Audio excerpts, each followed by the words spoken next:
La Universidad Nacional Abierta presenta Pensamiento Matemático. Curso Matemática 1 de los Estudios Generales.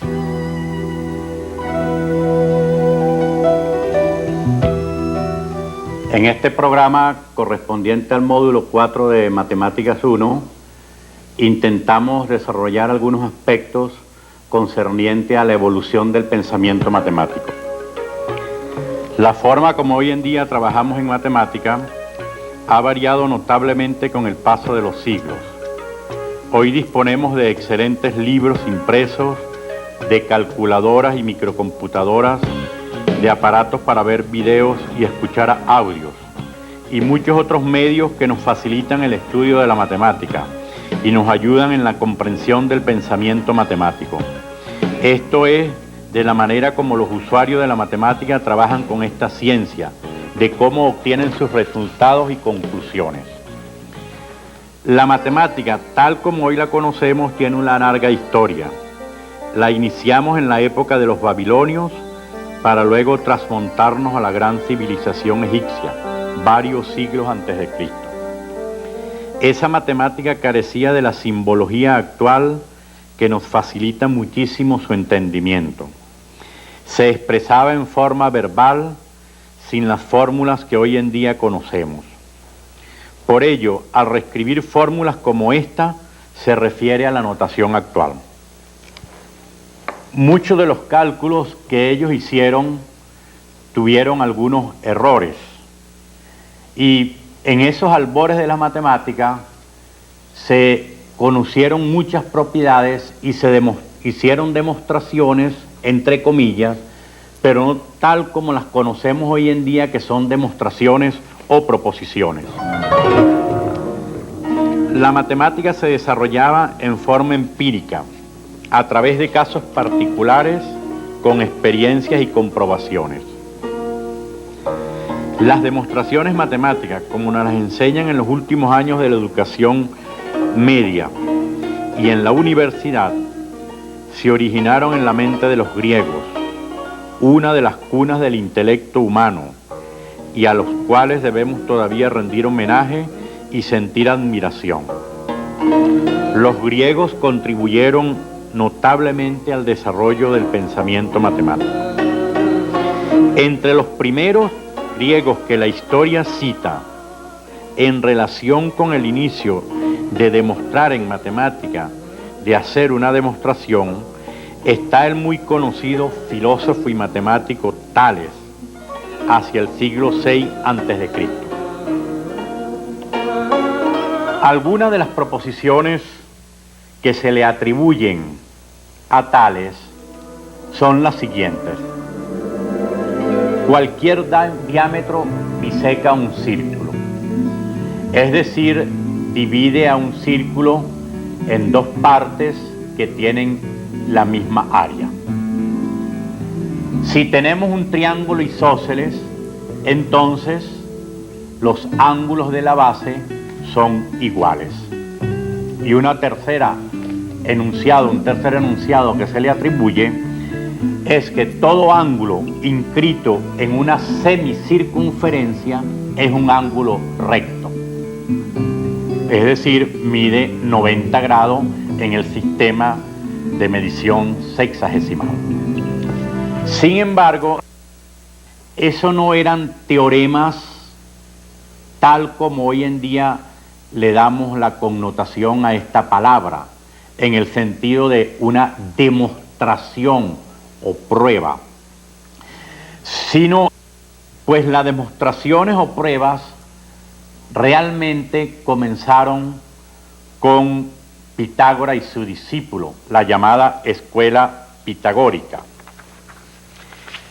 Bien es cierto que antes de Pitágoras, en civilizaciones anteriores, se conocía el hoy en día llamado teorema de Pitágoras para algunos valores particulares del triángulo rectángulo.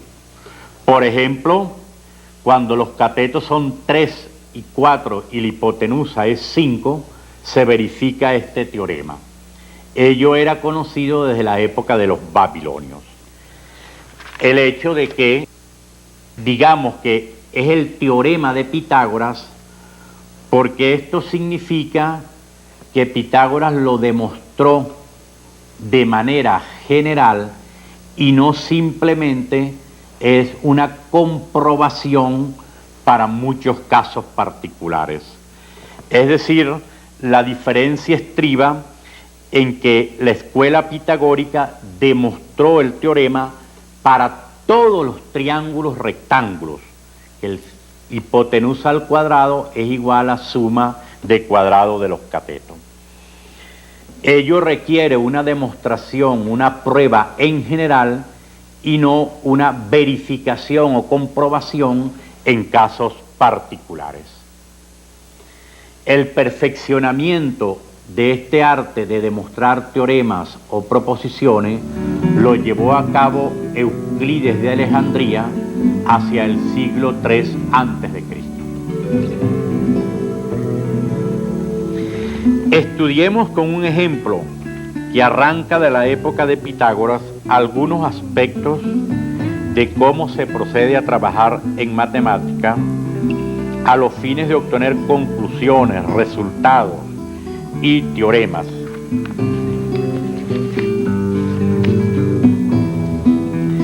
La hazaña de la demostración del teorema de Pitágoras para cualquier triángulo rectángulo le ocasionó a los pitagóricos serios problemas de tipo intelectual. Estos problemas tienen que ver con lo que actualmente es el número irracional raíz cuadrada de 2. Cuando los pitagóricos quisieron calcular la diagonal de ese cuadrado, se encontraron que ésta era inconmensurable con la unidad.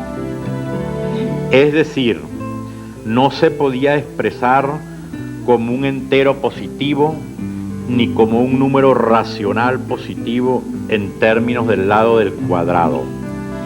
Y esos números eran los únicos que ellos manejaban. Esto constituyó un trauma para los pitagóricos.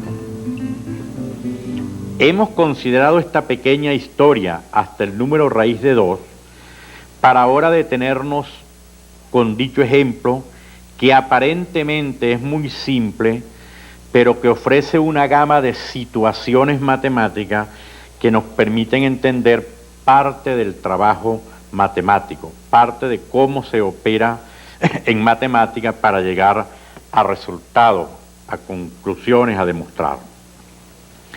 Es muy conocido que raíz de 2 es un número irracional.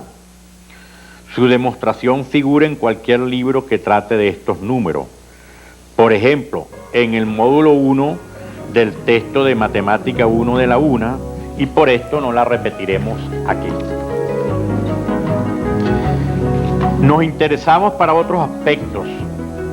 Hoy en día acudimos a una calculadora y esta da rápidamente una aproximación decimal de dicho número. Podríamos preguntarnos, ¿y cómo hace la calculadora ese cálculo?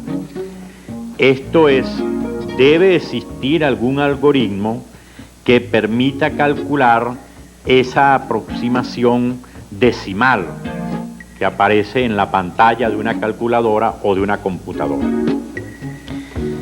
Vamos entonces a realizar varios tipos de razonamiento que nos permitan obtener valores aproximados de ese número. Haremos algún razonamiento de tipo geométrico y algún razonamiento de tipo analítico numérico. Podemos hacerlo con una regla graduada a los fines de obtener que raíz cuadrada de 2 es mayor que 1,4 y menor que 1,5. Esos valores son aproximaciones obtenidas geométricamente.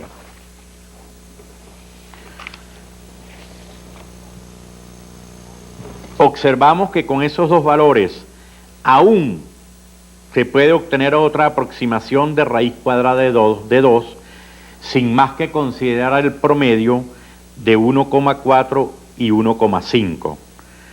Es decir, 1,4 más 1,5 dividido todo ello entre 2 da 1,45, resultando así que raíz cuadrada de 2 es mayor que 1,4 y menor que 1,45, lo que a su vez es menor que 1,5.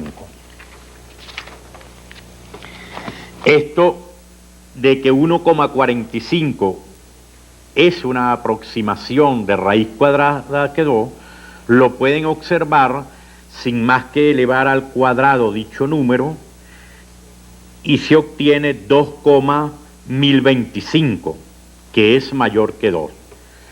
De esta forma podríamos seguir los cálculos para obtener mejores aproximaciones que raíz de 2. Piensa que en este procedimiento hemos combinado lo geométrico con lo analítico. Ahora estudiemos otro procedimiento que combina lo geométrico y lo analítico para ver cómo obtenemos un valor aproximado de raíz de 2.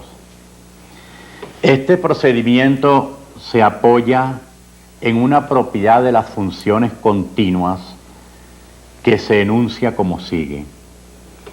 Si tenemos una función continua f en un intervalo cerrado AB y en los extremos del intervalo A y B la función toma valores de signos contrarios, entonces existe algún punto x sub 0 del intervalo abierto AB donde la función se anula.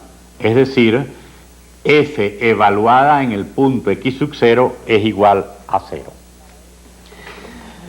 Para ello observemos que calcular raíz de 2 es equivalente a resolver la ecuación x cuadrado menos 2 igual 0.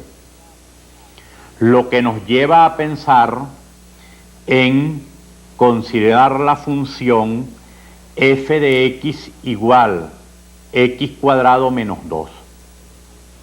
La gráfica de esa función es una parábola como la que pueden observar en la siguiente lámina. Calculemos algunos valores de esa función. Por ejemplo, en los extremos del intervalo 1, 2, observemos que f de 1, todo esto lo podemos calcular mediante una calculadora o lo podemos hacer también las gráficas, todo con computadora. En este caso sencillo podemos trabajar con una calculadora. El valor f de 1 será igual a 1 al cuadrado menos 2, esto es menos 1, que es negativo. Y el valor en 2, f de 2, es igual a 2, que es positivo. Por lo enunciado antes, en el intervalo 1, 2, existe un 0 o una raíz de la función f de x igual x cuadrado menos 2. Es decir, raíz de 2 está comprendido entre 1 y 2. Vamos a calcular aproximadamente valores más próximos de raíz de 2. Para ello, el intervalo 1, 2 lo dividimos en 10 segmentos de igual longitud, obteniendo los valores 1,1, 1,2, 1,3, etcétera, 1,9 hasta 2. Y vamos calculando los valores de la función f en esos puntos. Así, f de 1,1, nuevamente con una calculadora procedemos, es igual a menos 0,79, que es negativo. F de 1,2 es igual a menos 0,56, que es negativo. etcétera. Seguimos, f de 1,4 es igual a menos 0,04 negativo, y f de 1,5 es 0,25 mayor que 0. Eso nos indica que en el intervalo 1,4, 1,5 hay un cero de esa función, una raíz de la función, por lo tanto, raíz de 2 está comprendido entre 1,4 y 1,5. Es decir, 1,4 es menor que raíz de 2 y este a su vez es menor que 1,5. Si queremos mejorar la aproximación, continuamos de esta manera y dividimos nuevamente el intervalo 1,4, 1,5 en 10 segmentos de igual longitud, 1,41, 1,42, etc. Y calculamos los valores de f en esos puntos. Obtenemos f de 1,41 es igual a menos 0,0119, que es menor que 0. Y f de 1,42 igual 0,0164, que es positivo. Esto nos indica que en el intervalo 1,41, 1,42 está situado el valor de raíz de 2. Es decir, 1,41 es menor que raíz de 2 y este a su vez es menor que 1,42. Existe otros procedimientos que permiten calcular valores aproximados de raíz de 2. Uno de ellos, que procedemos en una forma heurística, es el siguiente. Observemos que x igual raíz de 2 implica x cuadrado igual 2, lo que a su vez implica que x es igual a 2 entre x. Trabajando con esta última ecuación, x igual a 2 entre x, vamos a hacer el siguiente razonamiento. Si x mayúscula es un valor aproximado de raíz de 2 por exceso, es decir, mayor que raíz de 2, como pueden observarlo en el gráfico que tienen aquí al lado, de ahí se deduce que 2 entre x es menor que raíz de 2. Por el contrario, si x mayúscula es un valor aproximado de raíz de 2 por defecto, es decir, menor que raíz de 2, de allí se deduce que 2 entre x es un valor aproximado por exceso, es decir, mayor que raíz de 2. En cualquier caso vemos que raíz de 2 está comprendido entre x mayúscula y 2 entre x mayúscula. Por lo tanto, según explicamos al comienzo, la media aritmética de estos dos valores, es decir, un medio de x más 2 entre x, da un valor aproximado de raíz de 2. Como esto podemos hacerlo para cualquier valor aproximado x de raíz de 2, ello nos lleva a considerar la siguiente sucesión de números. X sub n más 1 es igual a un medio de x sub n más 2 entre x sub n. Es decir, x sub n más 1 es la media aritmética entre el término enésimo x sub n y 2 entre x sub n. Si comenzamos a dar valores a los términos de la sucesión en el primer término x1, por ejemplo, le damos a x1 el valor 1, obtendremos para x2 el siguiente valor: 1/2 de x1 más 2 entre x1, es decir, igual 1/2 de 1 más 2 entre 1, que es igual a 1,5. Este sería la segunda aproximación, x2 igual 1,5. Ahora procedemos con x3 y obtenemos x3 igual 1/2 de x2 más 2 entre x2, que al sustituir el valor anterior de x2 por 1,5 se obtiene 1,4166, etc.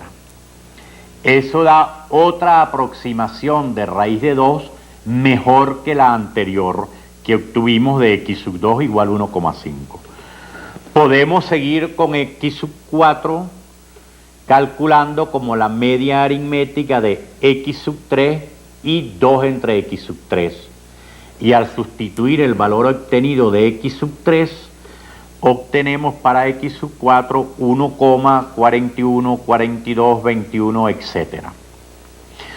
A medida que seguimos este procedimiento, observamos que los términos de la sucesión x(n) se aproximan más al valor del número raíz de 2, dan mejores aproximaciones. Aún más se puede demostrar, no lo haremos aquí, que esa sucesión x(n) converge y que su límite es igual a raíz cuadrada de 2. Un algoritmo como el dado por esa sucesión es fácilmente programable en una computadora o en una calculadora programable. Todavía podemos indicar otra propiedad de tipo geométrica que nos permita construir raíz de 2 como longitud de un segmento. No es la única construcción, hay varias, vamos a hacer una de ellas. Para ello trazamos un segmento de longitud 1. Ustedes pueden irlo siguiendo toda la construcción geométrica en lo dibujado en la pantalla. Entonces, repito, trazamos inicialmente un segmento de longitud 1, segmento AB. A continuación trazamos el segmento BC de longitud 2. Y luego construimos la semicircunferencia. De centro el punto O en el medio del segmento AC. Trazamos esa semicircunferencia. El siguiente paso consiste en trazar por B la perpendicular BD al segmento AC. Unimos A con D y D con C y obtenemos dos triángulos. El triángulo ADB y el triángulo DBC. Esos dos triángulos son semejantes, como puede deducirse a partir de la igualdad de los ángulos que allí están marcados de la misma forma, con el mismo símbolo. De la semejanza de esos triángulos se deduce lo siguiente: BD dividido por AB es igual a BC dividido por BD. De allí se deduce que BD al cuadrado es igual a AB por BC. Y ahora, sustituyendo AB por 1 y BC por 2, obtenemos BD cuadrado igual 1 por 2 igual 2. De donde BD igual raíz cuadrada de 2. Es decir, la longitud del segmento BD es igual a raíz cuadrada de 2. Este es un procedimiento geométrico para obtener un segmento de longitud raíz cuadrada de 2. Igualmente que hicimos al comienzo con la diagonal de un cuadrado de lado 1, daba otro procedimiento geométrico para obtener un segmento de longitud raíz cuadrada de 2. En esta teleclase quisimos mostrar a ustedes algunos aspectos de cómo evolucionó el pensamiento matemático, comenzando por cuestiones muy empíricas hasta llegar a hacerse demostraciones de teoremas o proposiciones, y como hoy en día se trabaja utilizando medios como las calculadoras, las computadoras, que nos sirven para hacer cálculos numéricos, graficar, etc. Hemos visto cómo al tener algún determinado problema, alguna determinada situación matemática, no existe una única vía para abordar esa situación, para resolver algún determinado problema. Lo planteamos con el caso del número raíz de 2, raíz cuadrada de 2. ¿Cuál fue su origen histórico? ¿Cómo dimos dos interpretaciones geométricas de ese número, dos construcciones geométricas? ¿Cómo se podían hacer cálculos aproximados de ese número con el auxilio de calculadoras? Y eso nos indica que, así como mostramos esas vías, existen otras que por el tiempo disponible no lo hemos hecho, pero es de pensar que no hay un único camino para resolver problemas y abordar situaciones en matemática. En esta teleclase, de la cual ustedes disponen en cada centro local de la Universidad Nacional Abierta, una copia de la misma, tiene esto la ventaja de que cada vez que tengan alguna duda en la teleclase pueden retroceder el video para aclarar la duda que tengan, que no, algún aspecto que no hayan comprendido, pero además pueden consultar el módulo correspondiente o los módulos de Matemática 1 que les ilustran muchos aspectos de los aquí tratados, y también cualquier duda pueden aclararla con el asesor de matemática del centro local de la universidad al cual ustedes están adscritos. Esperamos que esta teleclase contribuya para el progreso en la comprensión de la matemática, y así como las otras que ustedes han visto en el curso de esta asignatura Matemáticas 1, continuaremos con otras para el próximo curso de Matemáticas 2. La Universidad Nacional Abierta presentó Pensamiento Matemático, curso Matemática 1 de los Estudios Generales.